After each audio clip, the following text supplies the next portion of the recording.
საღმომშვიდობისა ბათუმელების პირდაპირ ეთერში ვართ ბათუმში ისევ საკონსტიტუციო სასამართლოსთან იკრიბებიან მოქალაქეები პროევროპულ საპროტესტო აქციაზე 500 დღეზე მეტია გრძელდება ეს პროევროპული აქციები როგორც თბილისში ისე ბათუმში მოქალაქეები დგანან ქუჩაში ნებისმიერ ამინდში და ამბობენ რომ ისინი არ შეეგუებიან იმას რომ ჩაკეტილი დარჩეს ამ ქვეყნის გზა ევროპისკენ და იმას რომ ამ ქვეყანაში დამყარდეს დიქტატურა და გვყავდეს სინიცის პატიმრები რეჟიმის ტყვეები ამ მოთხოვნებით რომ გათავისუფლდნენ პირველ რიგში პოლიტიკური პატიმრები ასევე ჩატარდეს ხელახლა არჩევნები დემოკრატიულ და სამართლიან გარემოში იმართება პროევროპული საპროტესტო აქციები უკვე 500 დღეზე მეტია მათ შორის დღესაც იკრიბებიან მოქალაქეები ბათუმის ისევ ტრადიციული შეკრების ადგილას საკონსტიტუციო სასამართლოსთან მე მინდა დღესაც გავესაუბრო აქციის მონაწილეებს ბოლო პოლიტიკურ ამბებზე მათ შორის სამიტზე რომელიც იმართება სომხეთში ერევანში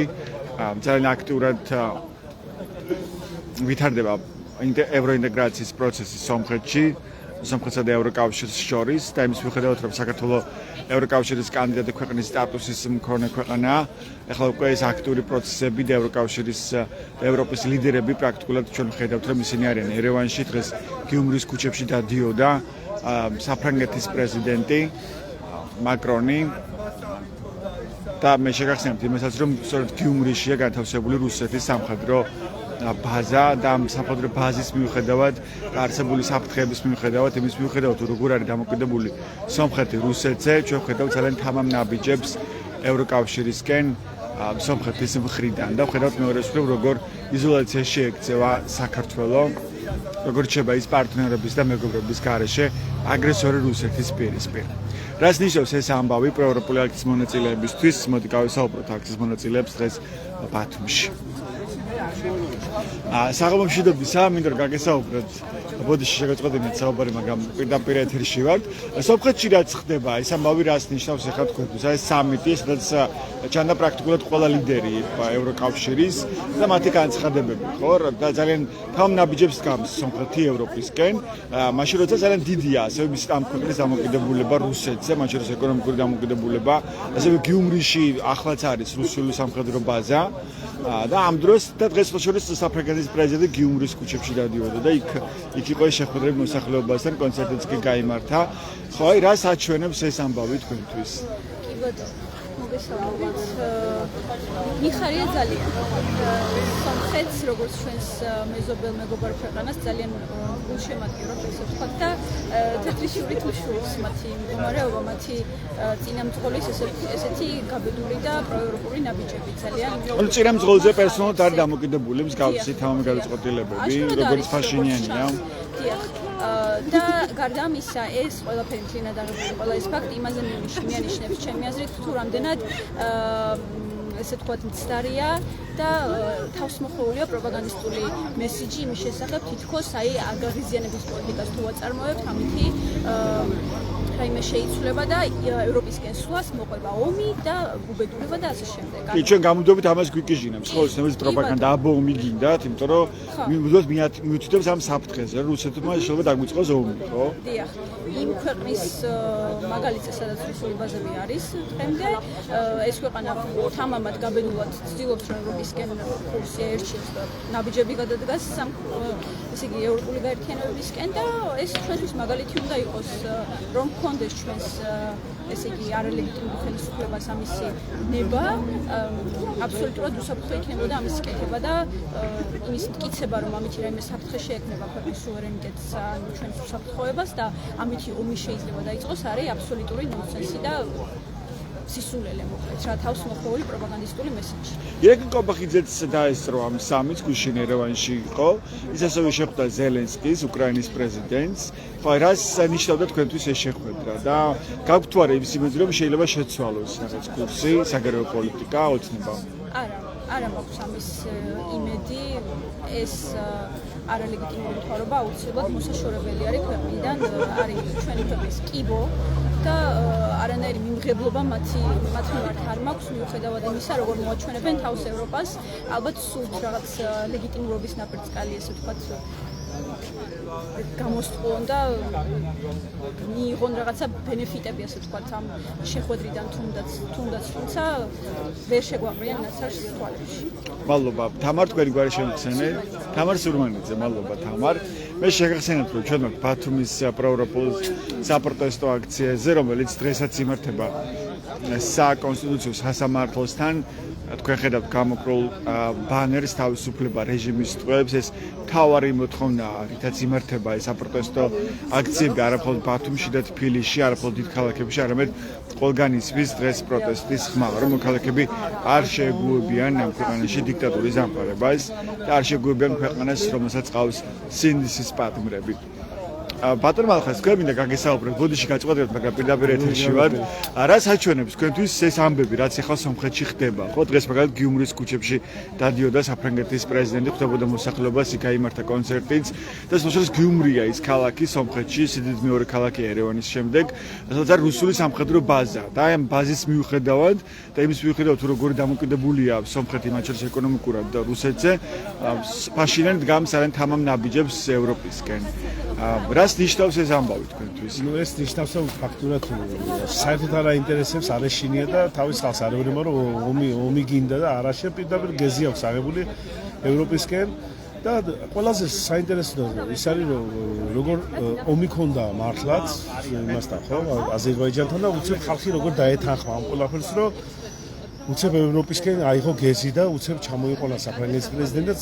მე ვერ წარმომედგინა ეხლა, რავი, ჩემს ფიქრში არ ყოფილა, თუმცა ეს ამათი მოსვლის შემდეგ ხდებოდი, რაც ჩვენ გველოდებოდა, მაგრამ სომხეთ თუ ჩვენ ევროპისკენ წინს თუ ქონდა ჩვენ ასეთი ნაბიჯები, კანდიდატის სტატუსი შემშურდებოდა რამდენად არ მოგონი. არ ელოდით, რომ სომხეთს ექნებოდა ამ მასშტაბის წარმატება, ხო? მასშტაბის წარმატება თან როგორ რაღაცებს აკეთებს, ისეთ რაღაცებს აკეთებს, რომელიც საზოგადოებას ხალხს მოსწონს, გამოდის ქუჩებში, ხალხთან მიდის.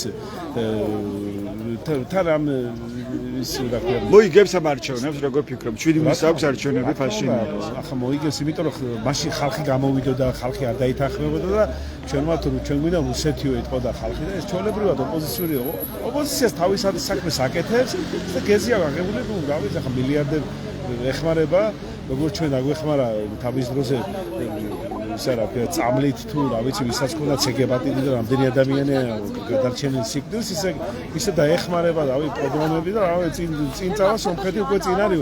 ფაქტურად ჩვენ გჯობია იმაში დემოკრატიაში ხარ. ამას ივანიშვილი რას აპირებს ამასობაში? რის მსვლელობებს ივანიშვილი? კობახიძეც იყო გუში, ხო, ერევანში ასევე? ხო, კობახიძე ხანამბურს რომისია, ხანამბურს ასე, იმიტომ რომ თავი აინტერესებს, თავისი სახელი აინტერესებს, როგორც ასლანაბაშიძემ ჩვეულებრივად მიიღო გადაწყვეტილება და წავიდა და ის ვინც ღირსი იყო და ის აგო ყველა პასუხი, ისე ხა თუ გადაწყვეტება და მოილაპარაკებენ რამ მდგომარეობა, ხა 9 მაისს შარშან ვამბობდით, რომ ის არის გადახურა ისა რა ქვია, პუტინმა სეტკებით გადახურა, დრონი არ მოხდა. წელს აღარ გამოყავს სამხედრო ტექნიკა პუტინს გადახურა შეშინებული. წითელ მოედანზე. ჩაბედა ვინმე სეგონა 3 დღეში იგებდა, ხო? ეხა რა თქმა უნდა, ვინც სიმართლე ყოველთვის იმარჯვებს და საქართველოს გაიმარჯვებს, ეხლა შეიძლება უფრო გართულდეს, უფრო რაღაც, მაგრამ ფაქტის სახეზეა, რომ რეგიონებში ხალხი გამოდის, ხალხი დგას, აპროტესტებს, პროტესტია. რა ვიცი, დარბის საფრანგეთის პრეზიდენტი ქუჩებში სომხეთში და ჩვენთან განვითარებული ქვეყანა არ ჩამოსულა რამდენი წელია. განვითარებული ქვეყნის პრეზიდენტი და რა ვიცი და ეხლა თვითონ რაღაცა არ და დრო იყო ჩამოდიოდა, ხო? გამოსწორებული კაცი არ ვინახავს, მაგრამ გამოსწორების გასზე განან ისე რაღაც ჩანს, რომ რაღაცა გამოსწორები აი დაელაპარაკენ ზელენსკის და ამბობს, რომ ჩვენ უკვე კარგი ურთიერთობა გვაქვს და რაღაცა ჩანს, პირი უჩანს, რომ ამ დროს რაღაცა მგონი კეისში ალაგებენ თანხებს, ესე ჩანს რაღაც გარედან ბევრი ამაში რაღაცა თვითონავით რომ მიქონდნენ ის რა ქვია ნადავლი რომ მიქონდა ბაბოს ისე რაღაცა და ეს ამბავს არ ვიცი ნახოთ მადლობა ეს მალხაზი რამაძე იყო მოქალაქე და აქტიური მოქალაქე მებრძოლი ამ პროევროპული საპროტესტო აქციიდან თქვენთვის მოსაზრებას ისმენდით სომხეთის სამიტზე. თემურ გორგაძეს მოუსმენ ის პოლიტიკური მოძრაობის გირჩის ერთ-ერთი ლიდერია. გირჩი მე თავის უფლება.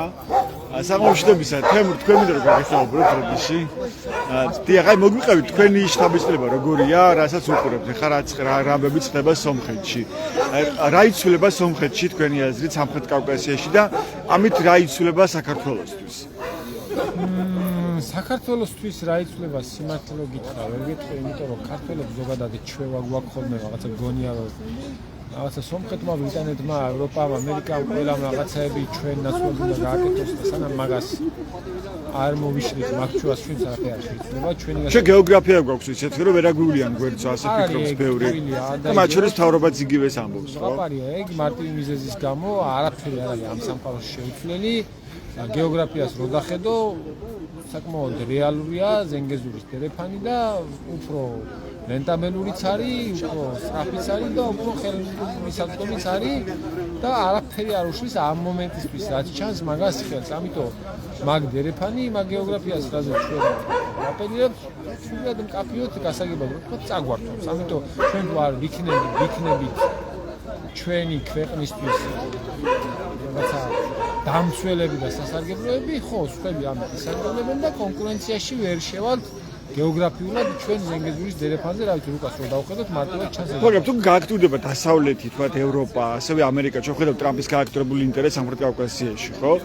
შეიძლება რომ საქართველოს გამორჩეულად ცალკე დარჩეს რაღაცა რუსეთის გავლენის სფერო და ჩიხი ეს შეიძლება ასე მოხდეს. მაგის უამრავი მაგალითი შეგვიძლია მოვიყვანოთ მათ შორის რა ვიცი, დასავლეთმა და ამერიკამ 10 წლეულები გაატარა ავღანეთში და რომ გადაწყვეტა რომ ავღანელ ხალხს არ უნდა ნორმალური ცივილური სამყაროში ცხოვრება, აიკრა გუდანავადი და წავიდა ავღანეთში. სხვა უამრავი მაგალითი შემიძლია მოვიყვანო. ანუ თუ ერს არ უნდა კარგად ცივილურ სამყაროში ცხოვრება, არც ამერიკა, არც გერმანია, არც საფრანგეთი და არც მამაზეციერი არ ჩამოვალა ჩვენს. ხო, მაგრამ დასავლეთი ძალიან კარგად ხედავს, რომ აქ არის ხალხის აშკარა გამოხატული ნება ევროკავშირისკენ, რომ ხალხი ირჩევს დასავლეთს, ეს ჩანს როგორც რეფერენდუმში, ასევე უწყვეტ sapprotesto აქციებში და ჩანს რომ მიტაცებულია ძალაუფლება. ხო, ამას ევროკავშირიც ადასტურებს. შეიძლება კამერა მოატრიალო და 150,000 მომრჩევლიანი ქალაქ ბათუმში დგას აქციაზე რაღაცა რა ვიცი 50 ადამიანი. იმ ერს, რომელსაც დასავლური ცივილური სამყარო უნდა და რუსეთის გავლენის ქვეშ ცხოვრება არ უნდა, საკმარისად არ უბრძოლობთ და იმიტომ გვაზიან რუსეთს. ამის თქმა უნდა, ჩვენ ერი თუ გადავწყვიტავთ, თუ არ ვიბრძოლებთ, ძალიან მარტივად შეიძლება ჩვენ აღმოჩნდეთ ჩიხი და დავჭერთ რუსეთის გავლენის სფერო, ხო? შეიძლება ჩვენი პრობლემა ის არის, რომ ჩვენ თაობას და ჩემზე დააბლა თაობას ახალგაზრდების ჯენზის ვისაც ეძახიან, იმ თაობას არ უნახია რუსეთი თავისი მთელი სიმძაფრით და ვერ ჯერავს ადამიანებს ლაპარაკები, ბევრია პოლიტიკოსი რო ხია ეგეთი ხალხიც, რომ საბოლოო ჯამში საუბარში ვეხვდები, რომ ვერი აზრებს არ ჯერა, რომ აქ რუსეთი მართლა შეიძლება იყოს, მაგრამ ჩემ თაობაზე და ცოტა მაღალთაობას ამ საბჭოთა კავშირში და ამ რუსეთში ნაცხოვრები აქვს. ისაც ახსოვს საბჭოთა კავშირი, ხო? თავისი პოლიტიკური სისტემა. მარტივად შეიძლება დავრჩეთ რუსეთის გავლენის ქვეშ. თან არაფერი რაღაცა ის არ არის ამაში გლობალური გადანაწილებების დროს ყველა ერი ჯერ თვითონ არჩევს რა უნდა და როდესაც თვითონ არჩევს, მერე სთავაზობენ დახმარებას. ჩვენ ბუნებრივია რომ ერში ვარსებობთ ადამიანები, უმრავლესობა, ვისაც დასავლეთი გვინდა, ოღონდ გვინდა სიტყვით და როდესაც საქმეზე დგება რომ ამ დასავლური არჩევანის, ცივილური არჩევანის გამო თავი უნდა შევიწუხოთ და რაღაცა უნდა გავაკეთოთ, ამ რაღაცის გაკეთება ხო, მაგრამ ხალხი ხედავს, ხო ეს მოცემულობა გასათვალისწინებელია, ხალხი ხედავს, რომ ძალიან ბევრი სინდისის პარტიმარია, თქვა ვიღაცამ წააწერა რაღაც სრულიად გამოხატვის თავისუფლებით ისარგებლა და მსოფლიოში არც ცივილურ ქვეყანაში არავინ არ დაუჭერიათ ბანზე გაკეთებული წარწერის გამო და ჩვენ გვყავს ამის გამო დაპატიმრებული 4 შვილის დედა ელენე ხოშტარია, ხო? ხო და ამას როცა ხედავს რომ ამ ასეთი რეპრესიებით ებრძვის პროტესტს და აზრის გამოხატვის თავისუფლებას ოცნების რეჟიმი ხედავს იმას რომ ახლა აჯერიმებენ 5-5,000 ლარი ჯარიმებით აჯერიმებენ ტროტუარზე დგომისთვის მათ შორის ხო ეს ყველაფერი ბუნებრივი აისახება პროტესტზე ოღონდ ყურე კარგი მაგალითები ოღონდ ეგ ახლა გავატრევ რატო ახერხებს ქართული ოცნება, რუსული ოცნება იმას, რომ მაგალითად შეიძლება მოყალი მაგალითად გავხსნათ 4 შვილის დედას სვამს ციხეში, რატო ახერხებს რუსული ოცნება იმას, რომ მზია ამაღლობელი ჩასვას ციხეში და რატო ახერხებს რუსული ოცნება იმას, რომ ტროტუარზე დგომის დროს დააჯეროს ადამიანები, იმიტომ რომ გასდის. იგივე სხვა ნებისმიერ ცივილურ ქვეყანაში სხვა ნებისმიერმა ხელისუფლებამ ცადოს, მაგალითად რა საფრანგეთში რაღაცა პროტესტი ხომ ნახეთ ბოლო პროტესტები როგორი იყო რაღაცა ფრანგებმა კი რა თავზე დაამხეს საფრანგეთის მთავრობას რაღაცა მინიმალური ფერმერული ანუ მოსახლეობის ხელშია მაინც ეს ძალა თუ ის მოინდომებს რა პროცესი შემოატრიალოს რუსული ოცნება რომ 5000 ლარი დააჯარიმოს ადამიანებს ტროტუარზე დგომის გამო რომ ეხლა აქ დგას რაღაცა 50 ადამიანი აქ რო იდგეს რა ვიცი 150000 ქალაქი 150000 ქალაქიდან ყველანაირი სტატისტიკით 50% ოპოზიციური აქვს ქართული ოცნების დაწერითაც კი. კი, თესკოს არჩევნების მონაცემებითაც კი. ჩავთვალოთ რომ ეგ რეალობაა. ხო, არის 150000-ის ნახევარი 75000, ნუ 70000. 70000-ის ნახევარიც რო ჩავთვალოთ რომ არსალი ავათარი რაღაცა, ხო და 30000. 30000 რო თითო ოჯახზე გავყოთ 4 სული რო არის ერთ ოჯახზე საშუალოდ ხო გამოდის რომ 10000 ოჯახი ცხოვრობს. აი, ძალიან უხეშად. ოჯახიდან ერთი ადამიანი უყურეს ან დავიყვანე ოჯახიდან ერთი ადამიანი კვირაში ერთხელ რო გამოვიდეს რა გამოდის რომ 10000 ადამიანი გამოდის კვირაში ერთხელ ხო და თან რამხელა მინიმალური მოთხოვნა წავაყენო ხო ხედავ ანუ რაღაცა 10 ადამიანიდან რეალურად 2 თხოვე გამოსვლა ხო რეალურად კვირაში ერთხელ თან რაღაცა ყოველ დღე არა რაღაცა რა ვიცი კვირაში ერთხელ რო გამოვიდეს იქნება მასშტაბური ეს პროტესტი, როცა უკვე იძულებული, რომელიც იძულებულს გახდის ოცნების მთავრობას, რომ გადადგა შესაბამისი ნაბიჯები. გაბედავს მე რომ აი აქ რო კვირაში ერთხელ 10000 ადამიანი დადგეს. ვინმე გაბედავს მე რომ ვინმე ტროტუარზე დააჯარიმოს? ეს ხო პროპორცია. ჩვენ ხედავთ ხალხმრავალ აქციებზე, ამას ვერ ბედავს, ხო? ოცნება. ეს ხო პროპორციულად საბოლოო ჯამში აქ თუ პროპორცია ეგრეა. ზუსტად იგივე პროპორცია იქნება თბილისის შემთხვევაში და თბილისის შემთხვევაში ეს პროპორცია სადღაც 800000-ზე არის. 800000-იანი აქცია თბილისში გინახია ოდეს. მე აბა წარმოიდგინე ახლა 800000 ადამიანი, რავი, კვირაში ერთხელ კი არა, თვეში ერთხელაც რო დადგეს შემთხვევით თბილისში, ბიძინა ივანიშვილი გადმოვა ბოლო ჩვენგან. და რა გათვლა აქვს ახლა ივანიშვილს თქვენ დაკურებული? იგვე ზელენსკისთან შეხვედრა კობახიძის, მე მაშინვე დადეს რამდენიმე წუთში ეს შეხვედრის ამსახველი ვიდეო მასალა საქართველოს მთავრობამ და ირაკლი კობახიძემ, ხო?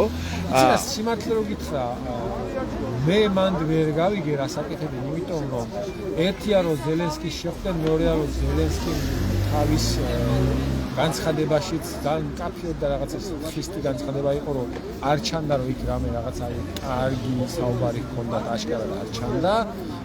პლუს აი დღეს მენიშნა რომ ვიღაცა დაიჭირეს ევროკავშირის ევროკავშირის ევროპული ქვეყნის სასარგებლოდი ჯაშუშობის გამო, რაც მე მაგალითად მისცემ სულიად და უძილაური დაიჭირესო სავარაუდოდ რუსთავის ინფორმაციას რა უცნიცებს რომ ბიძინან რუსეთს უთხრა რომ იქ კი გაუშვი კობახიძე და რაღაცა იმათთანაც კი იძულებული ვიყავი, მაგრამ ნახე აგერ ევროპელების თვის ჯაშუში ანუ მე მაინც თქვენიანი ვარ და რამე ცული არ იფიქრეთ, იმიტომ დავიჭირე ევროპელებს. ანუ მგონია რომ რაღაცა იძულებული გახდა. ხო, მაგრამ მე რო ხედავს რომ რუსეთი ვერ იგებს ამას უკრაინაში. ხო, ბიზნეს ხო აშკარად ფსონი ქონდა დადებული რუსეთზე და რუსეთი ვერ იგებს, ვერ ხდება წარმატებული მოთამაშე გეოპოლიტიკურად.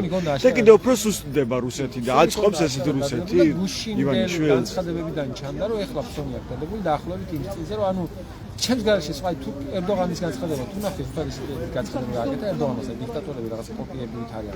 რომ აი ევროკავშირს ჩვენ ყველა ვარიანტში ვჭირდებით რა, აი მოვა და შეგვეხვეწი. ანუ გეოგრაფიის იმედი აქვს ბიზნეს ჩვენი გეოპოლიტიკური მდებარეობის. ეგ გათვლა ბიზნესაც ეხლა ეგ დააშჩა გათვლა რომ აი ჩვენ ყველა ვარიანტში ვჭირდებით და იძულებული გახდებიან და მოვლენ დაგველაპარაკებთ. რაც რაშიც ლოგიკა მართლა არის, იმიტომ რომ დასავლური ცივილური სამყარო ერდოღანსაც ელაპარაკება, საუდის არაბეთის პრინცსაც ელაპარაკება, ყველაზე დიქტატორი ინსტიტუტი. კაცი ხალხი რას მოითხოვს? ხალხი მოითხოვს სწორედ დემოკრატიას. იძულებული, როდესაც ქვეყანა ხარ და ამ ქვეყანაში ძალაუფლება ძალით თუ დიქტატორით თუ ისე ყواسე ვიღაცას უთხრია, ავტომატურად გიწევს რაღაცებზე იმას ელაპარაკო მინიმალურ დონეზე მაინც. ბიზნეს ეგ კი აქვს სწორი გათვლა რომ საბოლოო ჯამში რაღაცა, მაგრამ მე ვამბობ იმას რომ ჩვენ არა ვართ არც საუდის არაბეთი, არც თურქეთი, რაღაც არც ეგეთი გეოგრაფიით არა ვართ და თემ ცხოვრება ამას გვიტენიდან თავში რომ იცი რა ალტერ ჩვენს გარშე სამყარო დაიქცევა ჩვენ რაღაცა ისეთი და არაფერი ეგეთი არა ვართ, აი რუკა აიღოთ დავხედოთ და მარტივად გასაგები იქნება რომ ზანგეზურის დერეფანი სრულიად თან ეს ზანგეზურის დერეფანი აწყობს ყველას. აწყობს აზერბაიჯანს, აწყობს სომხეთს, აწყობს თურქეთს. და არ აწყობს რუსეთს მარტო ერთადერთი და აწყობს საქართველოს. შენი აზრით ახლა რუსეთი და საქართველო გაიმარჯვებენ, აწყობს ჩინეთს. ხო, დემოკრატიის დაცვა საქართველოში თქვენ ფიქრობთ, რომ დასავლეთისთვის ძალიან მნიშვნელოვანი ფაქტორი აღმოჩნდება და ამის გამო აირჩევს ზანგეზურის დერეფანი, იმიტომ რომ ეს ხო მაინც ახალი დერეფანია, ახალი უნდა მოიწყოს, ხო? მაგრამ აგრუპი არსებობს არსებული საქართველოს სახით და თქვენ დავამბობთ, რომ ზოგიერთ შემთხვევაში ისე როგორც თურქეთთან, ან აზერბაიჯანთან მიდის რაღაც მომენტებში რაღაცაზე ხუჭავს თვალს, ხო? ეგ იმ შემთხვევაში მაშინ რატომ არ შეიძლება იგივე მოხდეს საქართველოს შემთხვევაში? კარგი პარალელია, ოღონდ განსხვავება აქვს უკვე მაგალითად თურქეთის შემთხვევაში ან საუდის არაბეთის შემთხვევაში ან სხვა ნებისმიერ დიქტატორის შემთხვევაში ისინი არ არიან რუსები, ისინი არიან არაბი დიქტატორები, თურქი დიქტატორები და ამიტომ უწევს, მაგრამ ჩვენ შემთხვევაში ჩვენ არ ყავს ქართველი დიქტატორი, ჩვენ ყავს რუსეთის მიერ ხელასმული რუსი და დასავლეთი რუსეთთან დააკვირდით არსად ეგეთი რაღაცა სტრატეგიული არ შევამთამაში და არ შეიძლება დასავლეთთან ეგ ბევრჯერ გერმანიის მთელი ენერგეტიკა და უკვე ძალიან კაფიოდ ჩანს რაღაცა პრინციპული პოზიცია დასავლეთიდან რუსეთთან მიმართებით, ხო? გვიქვამენ, ამიტომ არაფერს არ განიხილავენ, ანუ თან იმდენად ეგეთ სტრატეგიულ საკითხებს არ განიხილავენ, ამიტომ დაალაგეს რაღაცა მთელი ამბავი აზერბაიჯანის, თურქეთი, მთელი სტრატეგიები დაალაგეს და იქ მინიმუმ აი ყველაზე რაღაცა კაფე მაგალითი არის მაგის აზერბაიჯანის დიქტატურაა, მაგრამ იმათ იციან რომ აზერბაიჯანი არის პროაზერული დიქტატორი და რომელიც არ არის დამოკიდებული რუსეთზე. ამიტომ დიქტატორთან დაალაგდნენ კიდევაც და ტრამპის დერეფანი დააკეს იმას. ტრამპს ერთ მხარეს პაშინიანი ყავდა და მეორე მხარეს მეორე დიქტატორი, მაგრამ ჩვენ შემთხვევაში ესენი ხო დამოუკიდებელი დიქტატორები არ არიან, ეს რო იყოს დამოუკიდებელი დიქტატორი, აი დიქტატორების შეხვედრა რო იყო აშხაბადში, იქაც კი ანუ არ არის ეგრე, ამიტომ რუსეთთან არ დაალაგდნენ. ჩვენი პრობლემა არის აქ რუსეთი, ზუსტად ეგ ვერ გავიაზროთ, რომ პასპორტით რო ქართველია კობახიძე გონია, რომ ქართველები არიან უბრალოდ დიქტატორი უნდა ჩემსა და ბევრ პოლიტიკურ პარტიას შორის ზუსტად ეგ განსხვავება მათ შორის იმ ხალხს შორის ვინც იძახის რომ აი არჩევნებით დავამარცხებთ, იცი რა რაღაცა აი ჩემსა და ბევრი პოლიტიკური პარტია მათ შორის ალიანსის კირის შორისაც ეგ განსხვავება მე ამათ უყურებ როგორც რუსი დამოუკიდებელი საგარეო პოლიტიკა საქართველოს არა ყველამ ძალიან კაფიოდ და გასაგებად იცის რომ მათ შორის ძალოვან მინისტრებში ფიზიკურად ძიან სამინისტროებში ფიზიკურად ძიან რუსები ჩამოსული აქ და მათ შორის ყველამ კარგად იცის რომ ჩვენ სუსსა და ბელარუსის კაკებს ანუ ქართულ ისა რუსულ კაკებს რეალურად შეთანხმება აქვს გაფორმებული ეთმაში ანუ ჩვენო ძალოვანებს და საგარეო პოლიტიკას რუსები განაგებენ ჩვენსაც საქართველოს ეს ის ყველა უბრალოდ ვიღაცები ამას მალავენ არ უნდათ რომ გამჟღავნონ და განსხვავება ეგ არის რუსებს არ დაელაპარაკება დასავლეთი იმიტომ რამდენჯერაც დაელაპარაკა გერმანია მაგიტომ უყარდა გერმანიის მთელი ენერგეტიკა ჩამოკიდებული იყო რუსეთზე და და ახალი ანგელა მერკელმა დაიწყო ახალი ენერგეტიკული პროექტი ახალი არხები გაყავდა უკვე რუსეთისკენ მაგრამ ეს ყველაფერი დასრულდა მოაჩინეს რომ არ შეიძლება რუსების მიდობა და აღარ ენდობიან ანუ აღარ ენდობიან იმიტომ არიან დღეს ყველა ევროპელი ლიდერი ერევანში და არა თბილისში ერევანმა გადაწყვიტა რომ დასავლეთ ციმბირის სამყაროს ნაწილი გახდეს და საქართველოს ნუ ბიძინა გადაწყვიტა რომ რუსული ნაწილი გახდეს. რაც ნიშნავს იმას, რომ გავხდებით რუსეთის რაღაც ერთგვარი ჩიხი, იზოლირებული რუსეთის ნაწილი. არ მოვა და რაღაცა თაფს არ გამოგვიშვას, ბოდიში არ გამოგვიშვას, თითით თაფში არ გამოგვიშვას. ეგეთ რამე არ ხდება. მე შეგვიძლია დავუჟეთ და ვიცოდოთ რომ რაღაცა პოლიტიკოსების ბრალია, იმისი ბრალია, ამისი ბრალია, სულ ამბობ ხოლმე კარგ ერს ბიძინა ვერ ეყოლება ხელისუფლებაში და კარგ ერს ცუდი პოლიტიკოსები ვერ ეყოლება. დარცეძის პატიმრები არ ეყოლება. ანუ ის რომ რაღაცა ერთმანეთისკენ ვიშვეთ სულად არ არის ეს გამართლებელი ისა კარგი ეს ექიმიც კარგი ყავს პოლიტიკოსიც კარგი ყავს ფეხბურთელიც კარგი ყავს მეცნიერიც კარგი ყავს სულ ეს თავრობაში როცნება ყავს პოლიტიკოსები ისეთი ყავს ოპოზიციაში როგორიც ყავს ექიმიც ეგეთი ყავს როგორიც ყავს და ფეხბურთელიც ეგეთი ყავს როგორიც ყავს ანუ არაფერი რაღაცა ციდან არ ცვლა და კოსმოსურად არ ცვლა ეს შესაბამისია ყველაფერი თავრობაც და ოპოზიციური პოლიტიკოსები დიდი მადლობა ეს თემა გურგაძე იყო გონოს უსმენდით ბათუმელების პირდაპირ ეთერში. მე კიდევ ერთხელ გეტყვით, რომ ეს ბათუმის პროევროპული საპროტესტო აქცია ისევ საკონსტიტუციო სასამართლოსთან მიხედავთ კადრში ბანერს თავისუფლება რეჟიმის ტყვეებს ეს უმთავრესი მოთხოვნა არის გამოც უკვე 500 დღეზე მეტია იმართება ეს პროევროპული პროტესტი არა მხოლოდ ბათუმში და არა მხოლოდ თბილისში, თქვათ პარლამენტთან, რომელიც ეხლა ამ წუთებში გრძელდება, არამედ მთელ ქვეყანაში ისმის მოქალაქეების პროტესტის ხმა, რომ ისინი არ ეგუებიან დიქტატურის დამყარებას ამ ქვეყანაში და არ ეგუებიან ქვეყანას, რომელსაც ყავს სინდისის პატიმრები. ასეთი იყო ბათუმელების პირდაპირი ჩართვა. ეს უკვე ჩვენს ვებგვერდებს რომ მიიღოთ განახლებული და სანდო ინფორმაცია ბათუმელები G-დან გაზეთი G. მადლობა ყურადღებისთვის, მდროებით.